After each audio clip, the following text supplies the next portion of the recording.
प्रवचनाचा कार्यक्रम आपण आयोजित केला.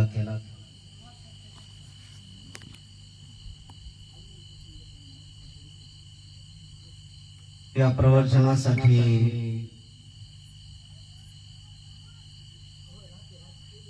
जवळजवळ डिसेंबर महिन्यामध्ये आपण ही तारीख निश्चित केली. येडके परिवार जे मला इथे घेऊन आले, बाबूरावजी सोनकांबळे, साहेबरावजी मोरे,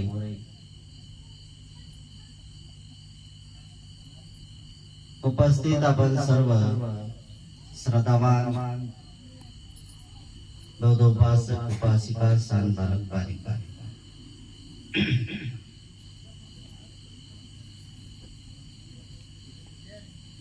मनुष्याच्या जीवनामध्ये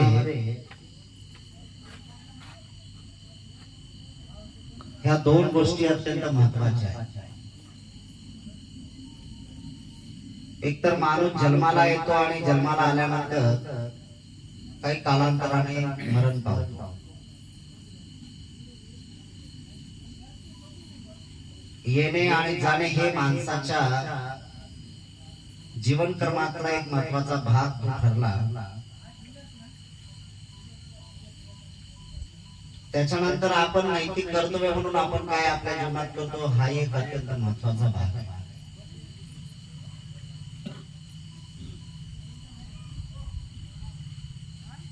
भगवंतांनी तर जन्माला येण्याचे दुःख सांगितलं आणि मरणे सुद्धा दुःख सांगितलं. भगवंत म्हणतात जाती ते दुःख, मरणम ते दुःखं, व्याधी ते दुःख, सुखं ते दुःखं, संक्षिप्तेन पचुपादान खंडा दुःख. संक्षिप्त मध्ये दुःखाचं जर केलं तर दुःख कारण काय आहे? दुःखाचं कारण 5 उपादान स्कंद आहे.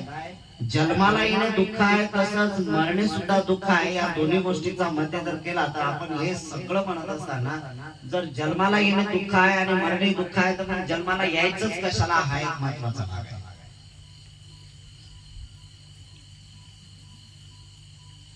तुम्ही आपण सगळेच जण एक दिवस जाणार, कोणी थांबणार नाही आणि कोणाची कृपा दृष्टी होणार नाही की बाबा तुम्हाला थांबवेल. लाख कोणाची भक्ती करा, लाख कोणा देवदेवतांची पूजा करा, लाख पूजा अर्चा करा, मृत्यू हा ठरलेला आहे. तो कधी येईल, कुठे येईल, कशाने येईल हे निश्चित सांगता येत नाही. मरण निश्चित सांगता येते की बाबा मरण नक्की आहे, पण कधी आहे त्याचा वेळ नाही सांगू शकत. तो कुठे येईल, 4 भिंतीच्या आतच येणार आहे असं पण नाही होऊ शकत ना. त्याला काळ आहे, वेळ आहे, ना ठिकाण आहे. अशा तिन्ही गोष्टींचे या ठिकाणी काय नाही. मरण आपल्या पायाखाली आहे. पाय उचलल्याबरोबर दुसऱ्या पावलाखाली आपला मृत्यू आहे. म्हणून प्रत्येक माणसाने, जीवन जगणाऱ्या माणसाने जाणीवपूर्वक सजग जीवन जगलं पाहिजे. कारण मरायचं प्रत्येकाला, त्या मरण्या अगोदर आपण दुःखात मुक्ती जे साधायचे आहे त्यासाठी आपण सगळ्यांनी हा विचार करणं गरजेचं आहे. आणि भगवंताने आपल्याला जाणीवपूर्वक या जन्म मरणाच्या चक्रातून मुक्त करण्यासाठी जो मंत्र दिला तो अत्यंत महत्वाचा आहे आणि त्याचा जे अनुसरण्याचा एक भाग आपण सगळ्यांनी केला पाहिजे. आपण सगळेजण मरणार आहोत. त्या मरण्या अगोदर आपल्याला काय करता येईल तर सरळ सरळच आहे की प्रत्येक जण, पण काही लोकांनी जाणीवपूर्वक या गोष्टीची पुष्टता केली की मेल्यानंतर काहीतरी कर्म केल्यानंतर तो स्वर्गात जातो. स्वर्ग काय आपल्या बापाची ठेव आहे का? आपल्या बापाने बघितला, कोणाच्या बापाने बघितला स्वर्ग आणि कोणाचा बाप येऊन खाली आला की बाबा स्वर्गात माझी एंट्री झाली. कोणी स्वर्गात नाही आणि कोणी नरकात नाही. कर्मच महत्वाचे नरकात घेऊन जाणारे आहेत आणि कर्मच हे माणसाला स्वर्गात आहे. याचा अर्थ असा आहे की जिवंतपणे जे व्यक्ती ज्या माणसाचं चित्त जिवंतपणे मृत्यूच्या समय जाते आणि मृत्यूच्या वेळेला ज्या व्यक्तीचं चित्त समाधान आहे, शांत आहे, समजून चला त्या व्यक्तीची सद्गती प्राप्त झाली. व्याकुळता, दुःखी, रडणे, आक्रंदे हे सगळ्या गोष्टी करणं मानवाचे दुर्गतीचे लक्षण आहे. आणि म्हणून भगवान बुद्धाने आपल्यावर जाणीवपूर्वक अनंत उपकार केले मनुष्य लोकांवर. तो कोणाही जातीचा असो, धर्माचा असो, याच्याशी मला काही घेणं नाही. भक्ती भावात स्वर्गवास नाहीये. हा कर्मवादामध्ये भक्ती एक महत्वाचा स्वर्गवास. स्वर्गवास याचा अर्थ असा आहे की काल्पनिक गोष्टीला जास्त लोकांनी महत्व दिलेलं आहे. स्वर्ग कुठला आहे? स्वर्ग म्हटलं गेलं की डायरेक्ट आपल्याला असं वाटतं बाबा एंट्री वरती झाली. स्वर्गात म्हटलं की लगेच आपल्याला आपण स्वर्गात गेलोय नाही, आपल्याला स्वर्गातली माहिती नाही, स्वर्ग कधी आपला बघितलेला नाही, तरी सुद्धा स्वर्गाची आपण कल्पना करणारे लोक बाबा स्वर्ग कसा आहे तर चांगला आहे, तिथे एंट्री होते, वेलकम साठी ड्रिंक दिल्या जाते. बाबा आहे तर त्या ड्रिंक देणाऱ्या 2 महिला आहेत, कोण आहे त्यांचे नावही सुद्धा आपल्याला सगळ्यांना माहित आहे, रंबा आहे. कितीतरी या सगळ्या काल्पनिक गोष्टी आहेत, पण ऍक्च्युअली कोण गेलं याचा अजूनही सुद्धा कोणी लिखाण केलेलं नाही. स्वर्गवास भगवान बुद्ध म्हणतात इथंच करायचं आहे आणि इथंच आपल्याला स्वर्गवासाची जाणीव करून घ्यायची आहे. आणि हे सगळं कर्मावर आहे. जर तुमचे कर्म तसे असतील, जिवंतपणे कर्म तसे असतील, तर जिवंत कर्माचा एक महत्वाचा भाग तो महत्वाचा नाही.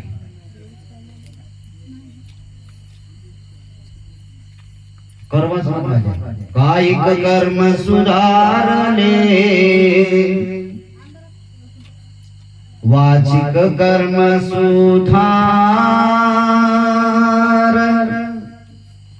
मनसा कर्म सुधारले, यही धम्म का सार. कायिक वाचिक कर्मातून दुरुस्ती करायची आहे. म्हणजे काय वाचा कर्माचे काय करावं लागेल तुम्हाला? काया वाचा कर्म दुरुस्त करावं लागतील. म्हणजे कायेचे कर्म तुम्हाला अत्यंत महत्वाचे शुद्ध ठेवावं लागतील. ज्याला कुशल म्हणतात, अकुशल म्हणतात.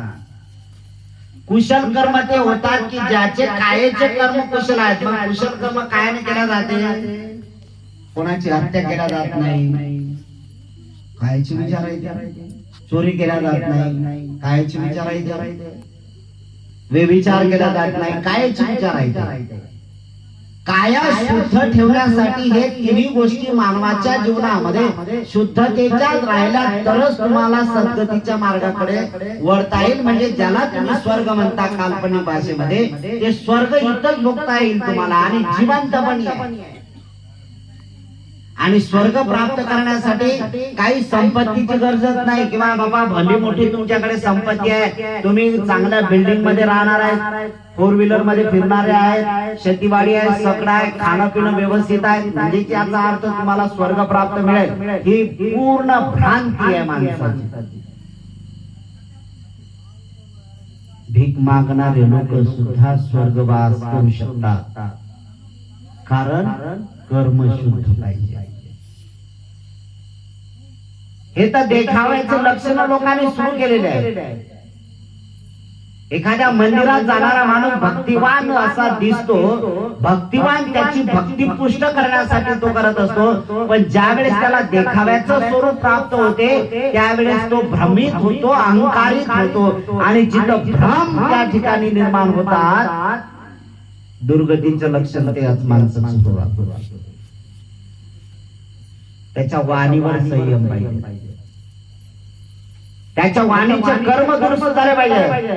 वाणीचे 4 कर्म आहेत. खोटं बोलता येणार नाही, चुगली करता येणार नाही, चाडी करता येणार नाही, निंदा करता येणार नाही. या 4 गोष्टी ज्या व्यक्तीने म्हणजे कायेचं लक्षण ज्याने केलेलं आहे, ज्याला वाणी म्हणजे बोलण्यातून हे 4ही गोष्टी जर ज्या व्यक्तीच्या निघत असतात तर समजून चला वाणीची शुद्धता झाली. कायेचे 3, वाचेचे 4 आणि सगळ्यात महत्वाचा आहे मनाचे 3.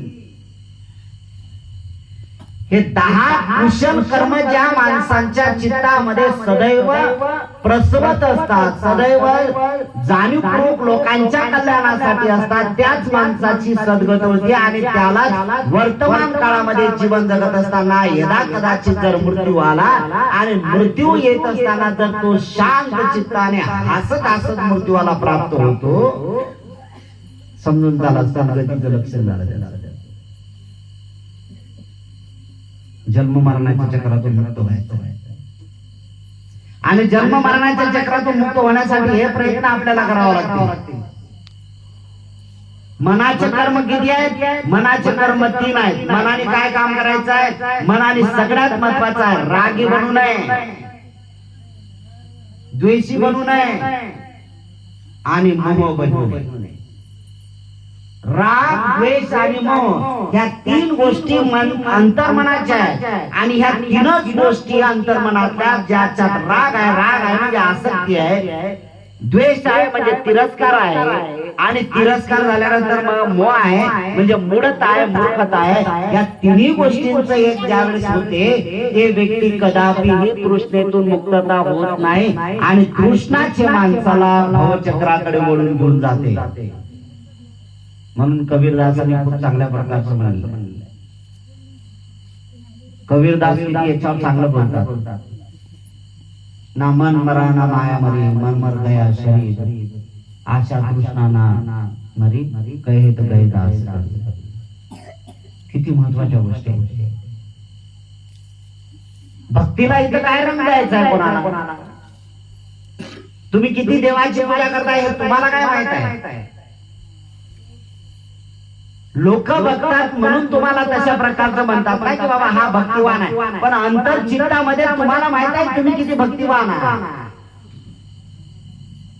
आणि हे कर्म कदाय किती कसे कर्म दाखवा, देखाव्याचे कर्म जर दाखवत असाल तर देखावा स्वर होते. मृत्यूच्या समय तुम्हाला तशा कर्म भोगावच लागतात. कर्म माणसाच्या जीवनातून कधी मुक्त होत नाही, कर्म माणसाला कदापि सोडत नाही. आणि कर्मातून जर सुटायचं असेल तर वर्तमान काळामध्ये तुम्हाला या लोक व्यवहारामध्ये, या सामाजिक परिस्थितीमध्ये लोकांनी लोकांच्यासाठी लोक व्यवहार चालू ठेवण्यासाठी ज्याला नैतिकता हा शब्द या ठिकाणी जोडला जातो, तो नैतिकतेचा व्यवहार प्रत्येक माणसाने प्रत्येक माणसाची केला पाहिजे. आणि हे नैतिकतेचं नातं सगळ्यात घट्ट जर करायचं असेल तर माता पित्यांच्या प्रती करणं खूप काळाची गरज आहे.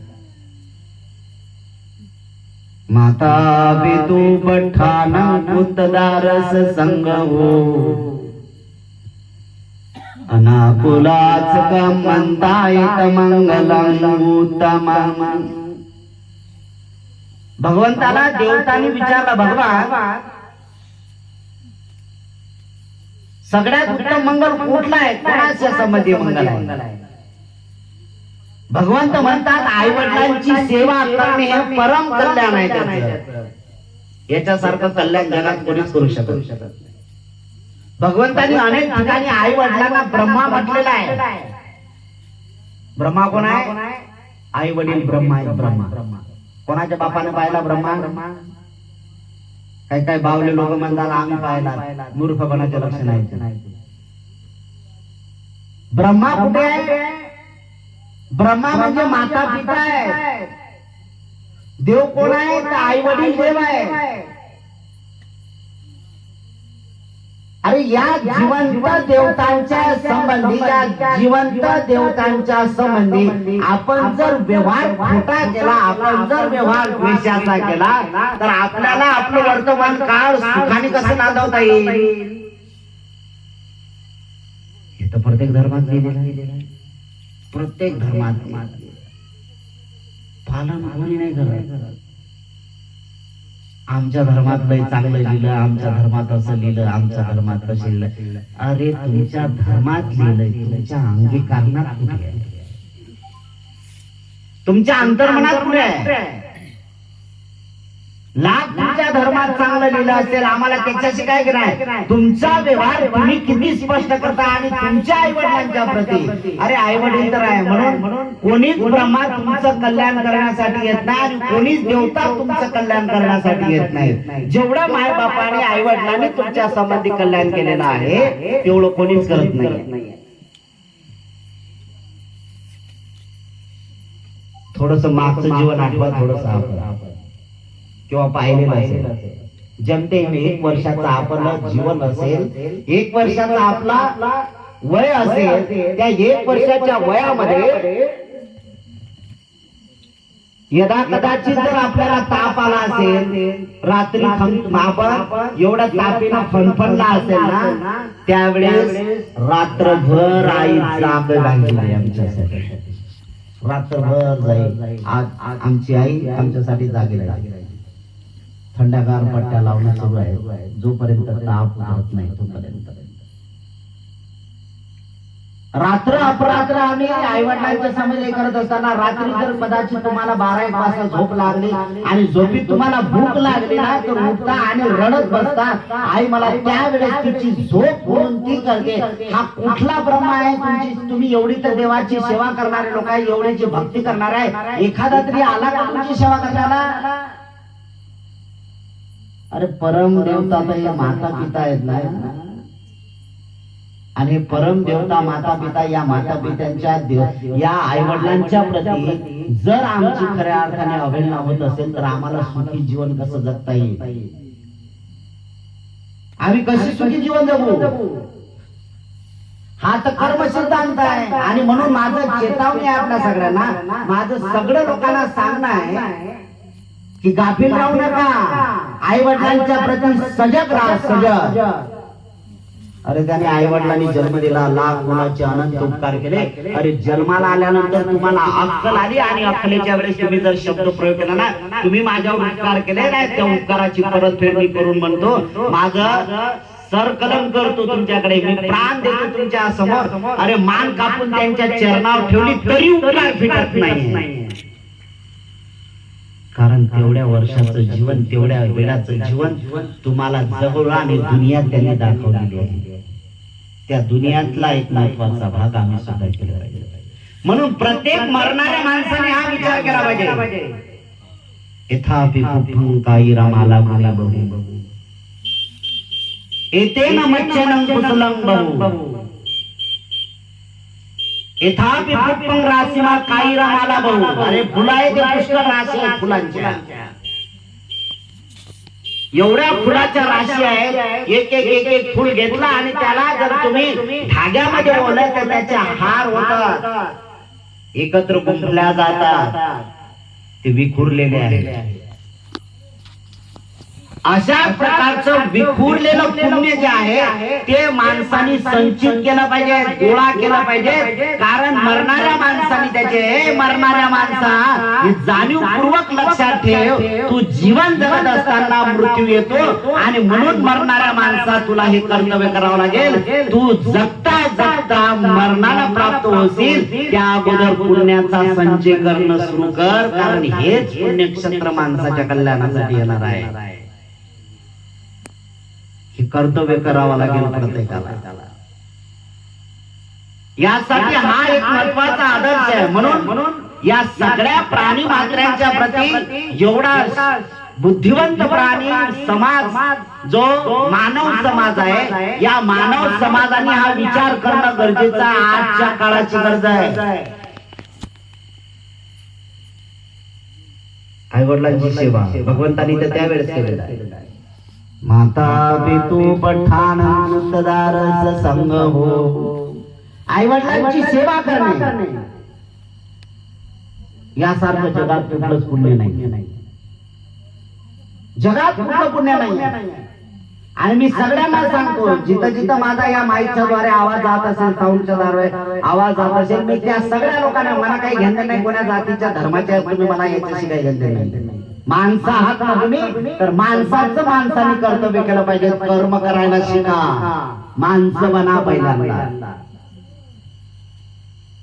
माणसं बना, माणसं बनल्याशिवाय गत्यांतर नाही. अरे आपल्यापेक्षा तर जन्माला बरे की त्यांना विवेक आहे. अरे तुम्हाला बुद्धी असून सुद्धा बुद्धिहीन सारखे कर्तव्य करायला शिकलेले आहे. मी जाणीवपूर्वक सांगतो, अरे 10 दिवसातून 2 वेळा दररोज तुम्ही आयुष्यात जेवढ्या वेळा देवदेवतांची पूजा करत राहिले, देवावर पाणी टाकत राहिलेले आहे, देवाची आंघोळ घालण्याची तुमच्यात कुवत आलेली आहे. हा जर सज्जनपणा तुमच्या आई वडिलांच्या संबंधी जर इमानी बारे जर प्रामाणिक शब्द व्यवहार जर हा झाला ना, तरी पुष्कळ झालं. देवावर पाणी टाकण्याची गरज भासणार नाही.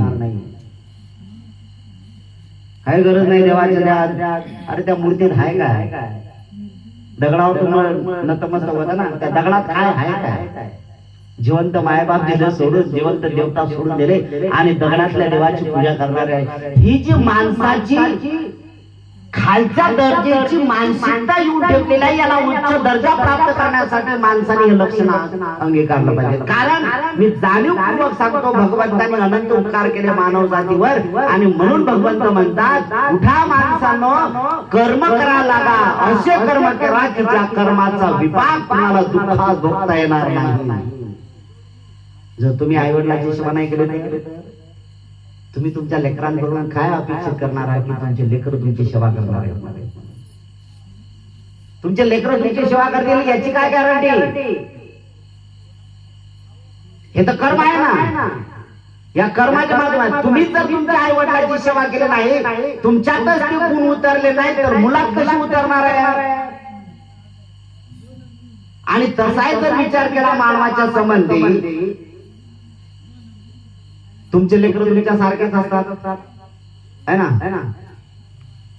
आई वडिलांचे लेकर म्हणजे झेरॉक्स आहे ना आई वडिलांची, ती प्रिंट कॉपी आहे. जसं तर तसंच राहील. जर तुम्ही तुमच्या आई वडिलांची सेवा केली नाही तर प्रिंट कॉपी तशीच आहे, तेही सुद्धा तुमची सेवा करणार नाही. बोंबलू नका, पुढे पश्चाताप देऊ नका, नंतर रडू नका. त्या रडण्याच्या अगोदर सावध व्हा. आता पुण्य संचय करा. मी जाणीवपूर्वक परत त्या गोष्टीवर होते.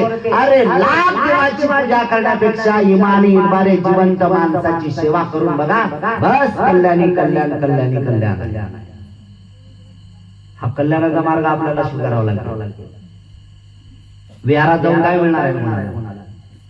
विहारात गेला काय मिळणार?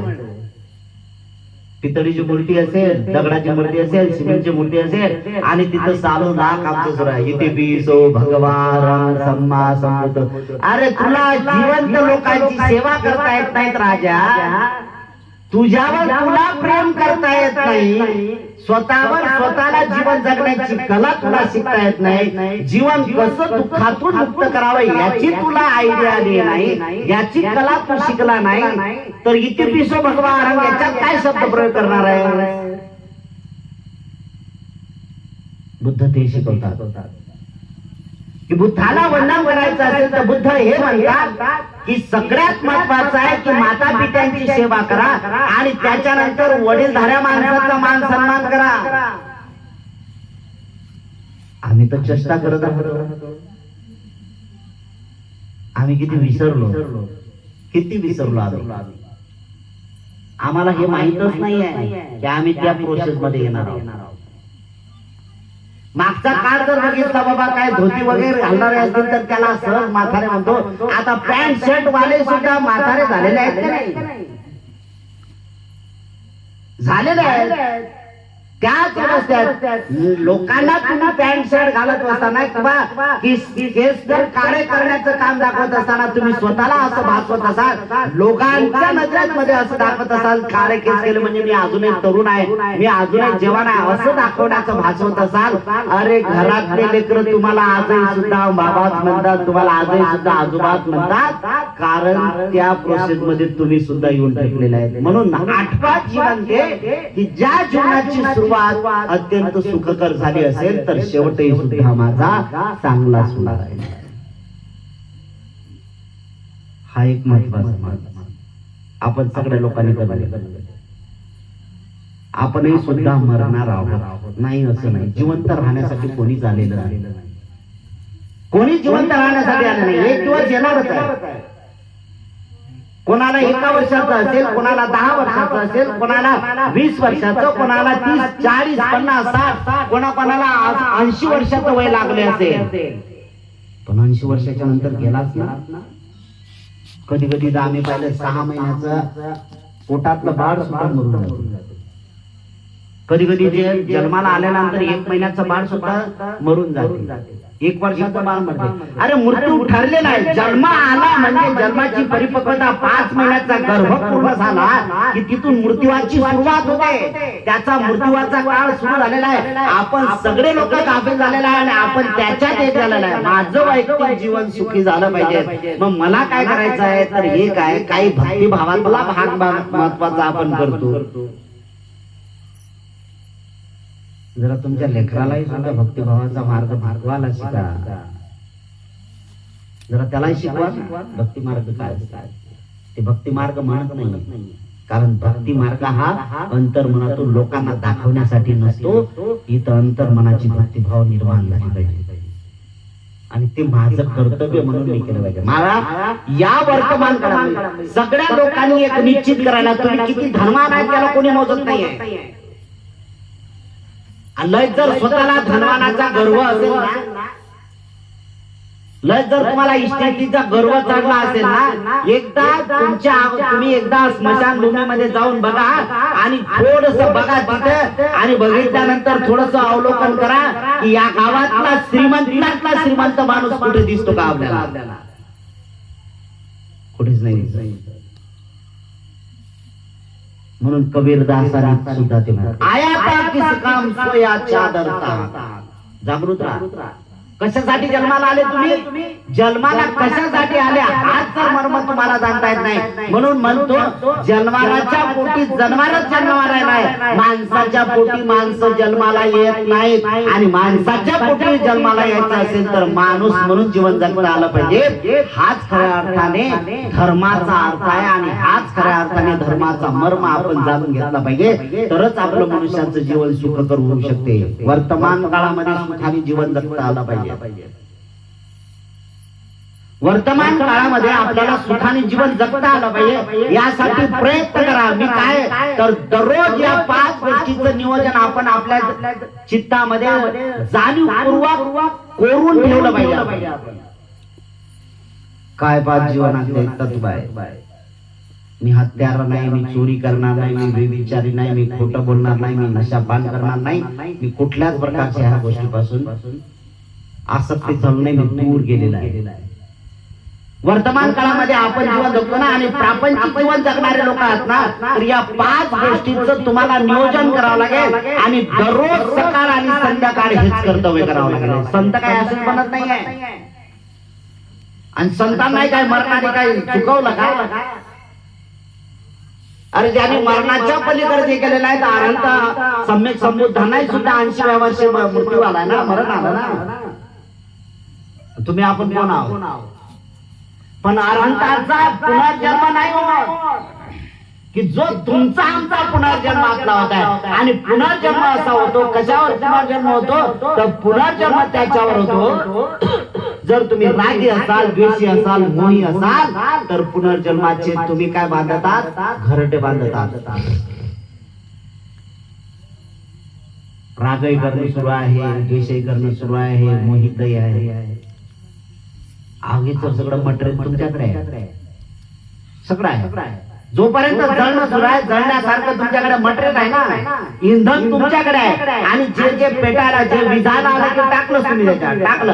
अरे आग तर पेटत आहे ना. कोणाचा तिरस्कार कर, कोणाला शिव्या दे, कोणाचं वाईट बोल, कोणाच्या बद्दल वाईट चिंत, कोणाचा म्हणजे कोणाला मार, कोणाला काय कर, हे सतत जर तुम्हाला सुरू असेल तर तुम्ही पुनर्जन्माच्या नाही. पण पुनर्जन्म होत असताना निश्चित माणसाचाच होतो असं नाही. माणसासारखे जर वर्तमान काळामध्ये जर कर्म केले तर निश्चित माणसाचा जन्म होईल. पण जर जन्मारासारखे जर कर्म केले तर कसं काय होणार आहे? तुम्ही माणसाचं रूपांतर होणार आहे.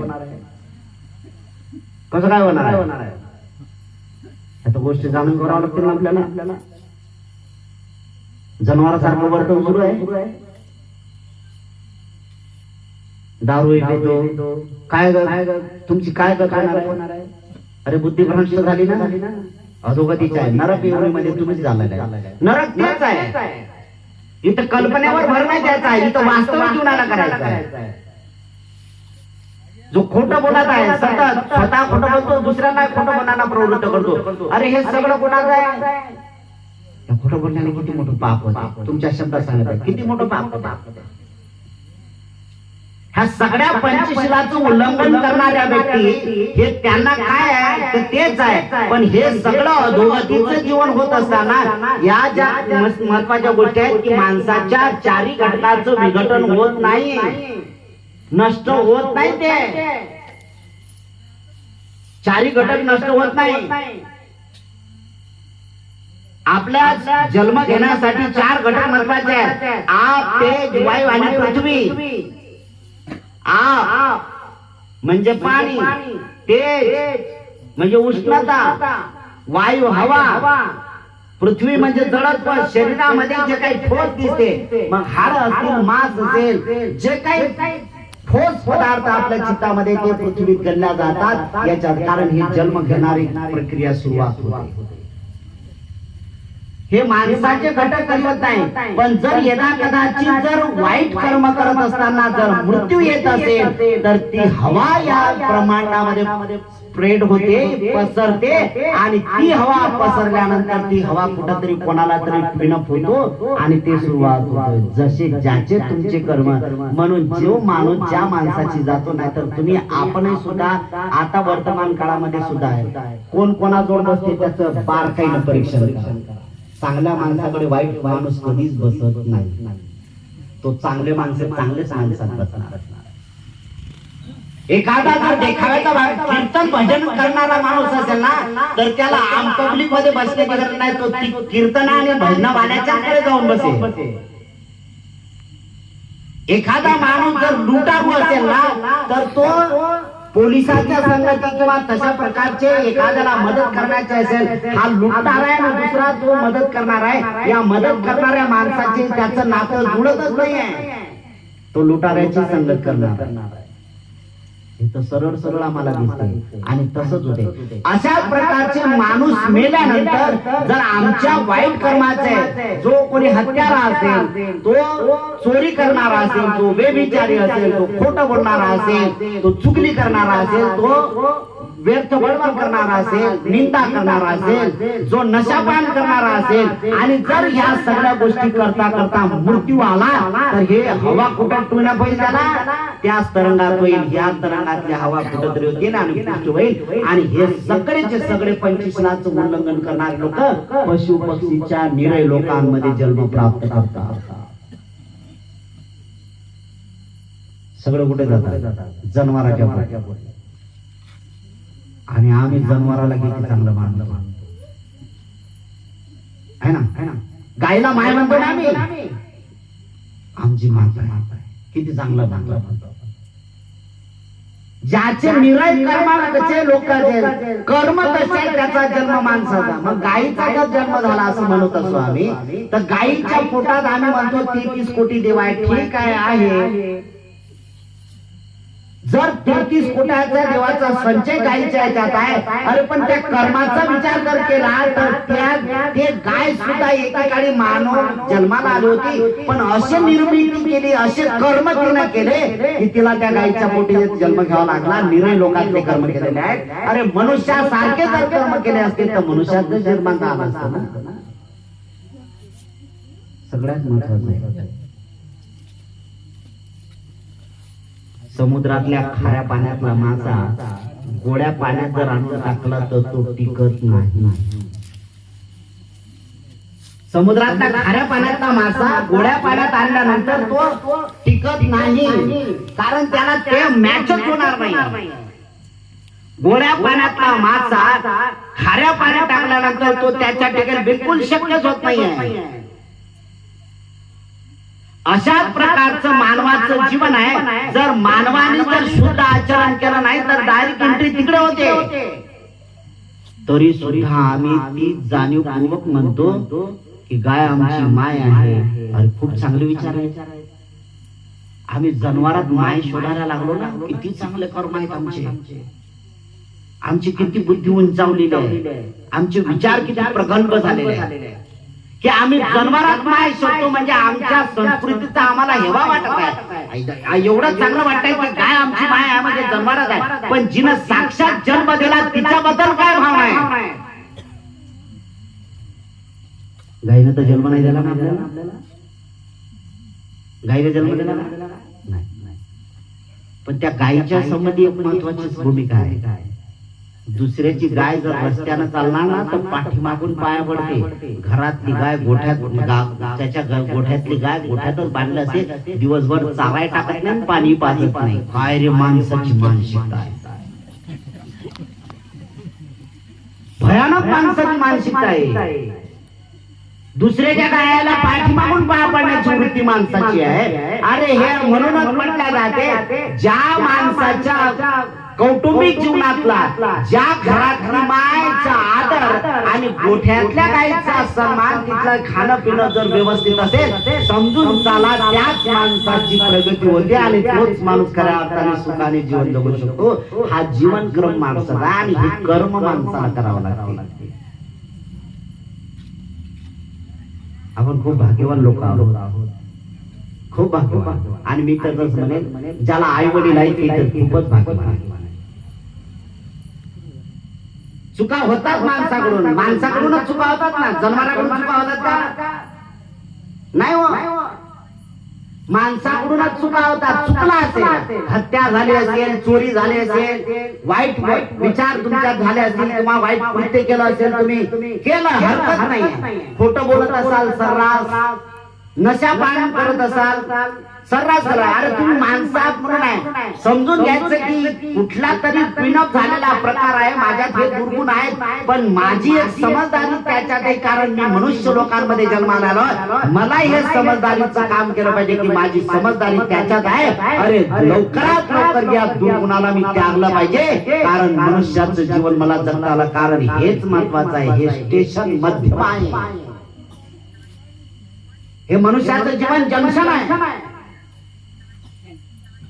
जंक्शन असं आहे की दोन्हीकडे जातात, एक नरक लोकांमध्ये घेऊन जाणार आहे आणि एक सद्गतीकडे घेऊन जाणार आहे. तुम्ही जंक्शनवर, मनुष्य लोक हे जंक्शनवर उभे आहेत. जर तुम्ही वाईट कर्म केले तर कुठे जाणार आहात? नरक मध्ये. आणि जर सत्कर्म केले तर, आणि सत्कर्मातला एक भाग काय? सत्कर्म, सत्कर्म, सत्कर्म. काय सत्कर्म आहे? आई वडिलांची सेवा करणे, त्यांचं लालन पालन करणे, प्रेमानं दोन शब्द बोलणे. आणि हे करता करता जर रस्त्याने जात असताना एखादा आजारी माणूस भेटला, म्हातारा माणूस भेटला, तर त्याला मदत करणे, हे सत्कर्म आहे. या सगळ्या गोष्टी महत्वाच्या. आणि जर तुम्हाला त्याच्यातही अधिक वाटलं की हे करता करता जर तुम्हाला वाटलं, तो स्वतःच्या गायीला गोठ्यातून सोडून चारा टाकणं, पाणी पाणी, दुसऱ्याचा नाही. परसेवा ही पुण्य है, परपीड नहीं पाप. पाप किए, हे सगळ्या गोष्टी महत्वाच्या आहेत. पुण्य किए सुख ही मिले, पाप किए दुख ताप. पर सेवा ही पुण्य आहे, दुसऱ्याची सेवा करणे पुण्य आहे, दुसऱ्याची पिडवणूक करणे पाप आहे. जर पाप केलं तर तुम्हाला दुःख ताप आहे, कारण तेच येरे माझ्या मागण्या, तुम्ही जसं कराल तसंच उत्पन्न होईल. म्हणून मनुष्य लोकांनी या धर्तीवर जीवन जगत असताना या धर्तीचं अवलोकन केलं पाहिजे. आपण तुम्हाला मनुष्याचं जीवन जगायचं आहे ना, तर या धर्तीवरचं एकदा अवलोकन केलं पाहिजे. तुम्ही या जमिनीवर एखादं बीज पडलं, बीज पेरलं, उन्हाळ्यात टाकलं, उन्हाळ्यात येते का बीज? काही नाही. जोपर्यंत ते चारही घटक एकत्र येत नाही तोपर्यंत त्याचा जीवात रूपांतर होत नाही. जमीन नांगरली, आता नांगरण्याचे दिवस झाले ना, जमीन नांगरली, नांगरल्यानंतर पूर्ण एवढं उन्हाने ते ढेकर एवढं चांगले काहूर होतील, एवढे काहूर होतील की त्याचा माती होईल. पहिला पाऊस पडल्यानंतर काय होईल? ते तर तुम्ही साफ केलेली होती, पण निघणार काय? त्याच्यातून तणच निघणार आहे, कारण तणाचं बीज जास्त आहे. पण हा विचार करू नका तुम्ही एखाद्याच्या कुटुंबात म्हणजे चांगल्या कुटुंबात जन्माला आल्यानंतर तुमची संतान चांगली निघेल म्हणून बिलकुल नाही, बिलकुलच नाही. गलत. त्याच्या बापाचा दरारा वेगळा आहे, त्याच्या मायचा दरारा चांगला आहे. अरे त्याच्या आई वडिलांचं नाव आहे, नाव गाजते. मुलगा काय करते? मुलगा दारात उघडत नाही. काय त्या आई वडिलाचं बाप आहे? त्याला करायचं बाप आहे? केवळ माता पिता फक्त फिजिकली बर्थ करत असतात. केवळ आई वडील शारीरिक जन्म देतात, चित्ताचा जन्म देत नाही. आणि ज्याला चित्ताचा जन्म करायचा असेल त्यांनी पहिल्यांदा वर्तमान काळामध्ये मनुष्याचा जन्म लागला ना, तर वर्तमान काळामध्ये त्यांनी जाणीवपूर्वक कुशल कर्म केलं पाहिजे. जर चित्ताने यदा कदाचित मन समाधान झाला, मृत्यूला घाबरण्याची गरज नाही आहे. अरे मृत्यू होता हा तर परम कल्याण मित्र आहे आमचा. मरणासारखा जवळ कोणीच राहत नाही. एक शेवट बायको सोडून जाईल, एक शेवट नवरा सोडून जाईल, पण मरण नाही समजा. मरण तर आहे, परम कल्याण तोच आहे. आणि वारंवार तुम्हाला त्याची जाणीव झाली पाहिजे. अरे हाय अजून आहे, थांबा मला काम करायचं. जोपर्यंत तू येत नाही तोपर्यंत कुशल. त्याला लाज वाटली पाहिजे आणि त्यांनी तुम्हाला एक्सटेन्शन दिलं पाहिजे. जग आणखी 80 वर्ष झाला काय, आणखी 2 वर्ष कशावर होईल? हे तर सगळं आपण ऑफिस मध्ये जीवन जगताना बघतोय ना. जर तुम्ही चांगलं ऑफिस मध्ये काम केलं, चांगलं वर्क जर काम केलं, तर तुम्हाला त्या ऑफिस मधले लोक म्हणतात रिटायर झाले, ठीक आहे, कायद्यानुसार रिटायर झाले, तुमचं 59-58 वर्षाचं वय झालं, ठीक आहे, तुम्ही पण तुम्हाला वरून घेतल्या जाते, आणखी 3 वर्ष एक्सटेन्शन दिल्या जाते. तुम्हाला का केल्या जाते? कोणाला घेतल्या जाते का? क्वचित एखाद्या माणसाला घेतल्या जाते. हा लय कामाचा माणूस आहे, याला घ्या. हा कामाचा नाही की याची बुद्धी अजून तल्लक आहे. त्याला क्रायटेरिया लावते ना, हा शारीरिक दृष्ट्या सक्षम आहे, याची बुद्धी तल्लक आहे आणि विशेष म्हणजे कामामध्ये एकनिष्ठ आहे. ह्या तिन्ही गोष्टी एकत्र जोडल्या जातात.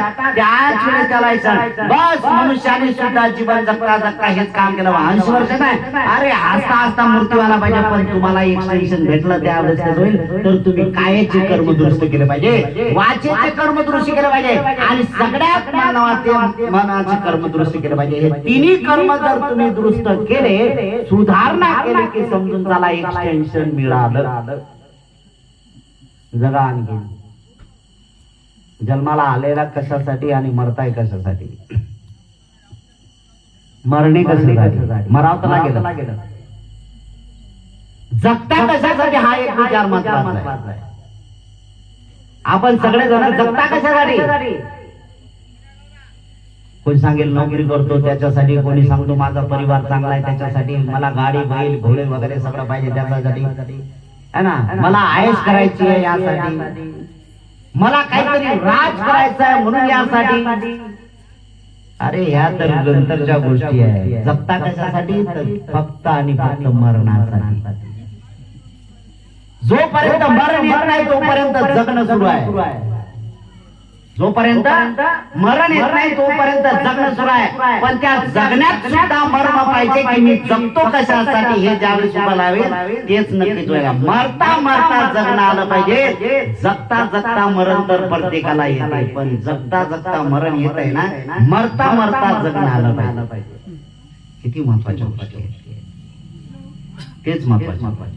म्हणून आपण आपल्या जीवनातला एक अर्थ जाणून घेणं गरजेचं आहे. आणि आपल्या जीवनाची सुरुवात आपण करत असाल तर नक्कीच त्याने करा. कारण आपण पहिल्यांदा मी जाणीवपूर्वक सांगतो, मी कोणत्या धर्मावर टीका करत नाही, कुठल्या धर्मावर मला काही घेणं देणं नाही. पहिल्यांदा एक काम करा की आपण सगळे माणसं बनायला शिका.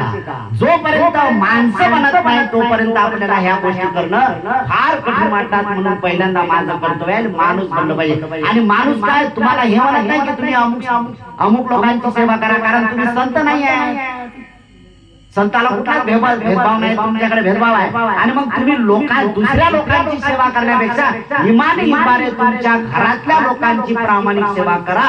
समजून चला मानव धर्म टिकला आणि त्याच वेळेस समाधान काम होईल. आणि हे प्रापंचिक जीवन जगणाऱ्या लोकांचं कर्तव्य असलं पाहिजे, तरच खऱ्या अर्थाने जीवनाचा अर्थ होईल. आणि त्यासाठी प्रयत्न करावा लागतील. आपल्या तो माय निघून गेली आहेत, सगळ्यांना नक्कीच मायचे काहीतरी काम चांगले असतील, म्हणूनच मी पण आहेत. प्रत्येकाची माय प्रत्येकाला आहे. किती माय वाईट असते, किती माय वेगळी असली तरी लेकरांसाठी खूप चांगली असते, खूप चांगली असते माय. आणि म्हणून मायच्या प्रती, आपल्या आईच्या प्रती जे भावना पाहिजे तेवढ्याच पाहिजे. म्हणून माझं कर्तव्य काय असतं, गेल्यानंतरही सुद्धा तिचं स्मरण होणं अत्यंत महत्वाचं आहे. गेल्यानंतरही सुद्धा त्या आम्हाला ज्याने जन्माला घातलेला आहे त्यांचीच पुण्य आहे ना. मी जे जीवन जगत आहे कोणाचे पुण्य आहे, त्यांची पुण्य. प्रत्येकाला जन्म देतात. तुम्हालाही मावल्यानं तुमच्या आई वडिलांनी जन्म दिला, तुम्हालाही सुद्धा तुमच्या आई वडिलांनी जन्म दिला, पण भेदभाव करू नका. काय तर सासूची सेवा करता येऊ नाही म्हणून असं काम करू नका. कारण तुम्ही सासा बना, तुम्ही सुद्धा सासा बना. तुम्ही जर तुमच्या सासूची अवहेलना केली, तुमच्या सासूला जर त्रास दिला, तुम्ही तुमच्या सासूला जर तुम्ही दुःख दिलं ना, तर तुम्ही सासा व्हा, लक्षात घ्या. कारण तुम्ही सुद्धा तुम्हालाही संतान आहे. आणि त्याच्यात एकटं असेल ना तर फार बिघडलेलं काम. लक्षात 2-4 असतील तरी काहीतरी, पण एकटं असेल ना तर ते तुमच्या जीवाच्या बळात ते एकटं काय काय करते ते तुम्हालाच माहित आहे. यासाठी महत्वाचं आहे. पण काही लोकांनी म्हटलंय की बाबा 4 लोकांचं एक आहे, काय 4 लोकांची आई आणि खाटल्यावर जीव जाय वगैरे असं शब्द आहे. पण काही ना काही होते, पण एकटं त्यापेक्षा डेंजर. हे सगळ्या महत्वाच्या गोष्टी. समज येणं महत्वाचे आहे, आई वडिलांचं स्मरण करणं ते महत्वाचं आहे. आणि जो आई वडिलांचं स्मरण करेल ते आहे. मी तर या सगळ्या गोष्टी महत्वाचं. माझं प्रामाणिकपणे मत आहे की जर तुम्हाला देवच बघायचा असेल, जर खऱ्या अर्थाने देवाची पूजा करायची असेल ना, तर आई वडिलांची एकता इमानदारीनं फक्त प्रामाणिकपणे 1-2 शब्द तिच्याशी प्रेमाने बोलून बघा.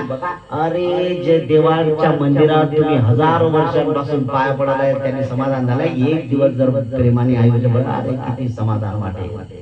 असं महत्वाचा भाग आहे. म्हणून जिवंत माणसाने मेलेल्या माणसाच्या आदर्श घेणं सुद्धा तेवढंच महत्वाचं आहे. जिवंत माणसाने मेलेल्या माणसाचा आदर्श घेतला पाहिजे. आणि जिवंत माणसापेक्षा मेलेल्या लोकांची संख्या जास्त आहे, खूप जास्त आहे. तुम्ही काहीच नाही, खूप जास्त आहे मेलेल्या माणसाची संख्या. पण त्या मेलेल्या आतून जे जिवंत आहेत ना ते अगदी कमी लोक आहेत. एवढे कमी लोक आहेत की त्यांच्यात आदर्श आहे. आणि प्रत्येकाला तुमच्या गावात किती लोक मेले माहित नाही आपल्याला. आपल्या अगोदर आपण एवढंच पाहिलं, बाप मेला, बाप पाहिला असेल, त्याच्यानंतर आजा पाहिला असेल, एवढंच वाटवते. त्याच्यानंतर आजाचा बाप पाहिला, एवढा एखादा कोणी पुण्यवान असेल, अधिक वय लाभलं असेल तर त्याला बघितलं असेल. याच्यापेक्षा 3 पिढ्यापेक्षा जास्त पाहिलेलं नाही. हे तेवढंच महत्त्वाचं. पण निश्चितच आपण एक असं काम केलं पाहिजे की या 3 पिढ्यांचं हे सगळं कर्तव्य करण्यासाठी मी काय केलं पाहिजे, मी कुठल्या मार्गाने गेलं पाहिजे, यांचा आदर्श काय. ज्या वेळेस आठवते ना त्या वेळेस त्या लोकांनी सामाजिक चांगलं काम केलेलं होतं, लोकांची सेवा केली होती. हे लोकांची सेवा करता करता मुक्या प्राण्यांची सुद्धा सेवा केलेली होती. मुक्या प्राण्यांची सेवा करता करता पक्ष्यांची सेवा करणारे होते. अरे याला जीवन म्हणतात. आणि हे जीवन महत्वाचं आहे. मृत्यूनंतरही सुद्धा तुम्ही लोकांच्या मनामध्ये आदर्शवत प्रेरणादायी जीवन जगण्यासाठी करतात. आणि माता पिता आपल्यासाठी तेच असतात. म्हणून या ठिकाणी जाणीवपूर्वक या कार्यक्रमासाठी मला आमंत्रित केलं. मला लांब जायचंय. खरं तर म्हणजे मी वेळेचा पहिलाच महत्वाचा आहे, सगळ्यांनाच माहित आहे. या म्हणजे एडते साहेब मला बाजूचं गाव होतं, त्या ठिकाणी अगोदर झालं बंदीची 12-13 तारखेला आमच्याकडे यायचं आहे. प्रोग्राम जास्त असल्यामुळे सुद्धा, आणि मला उद्याचा एक प्रोग्राम आहे म्हणून मला आताच निघायचं. 9 वाजता बंद करायचं होतं, 9 वाजता जवळजवळ आलाय. म्हणून ह्या सगळ्या एक पुण्य आहे. मलाही काही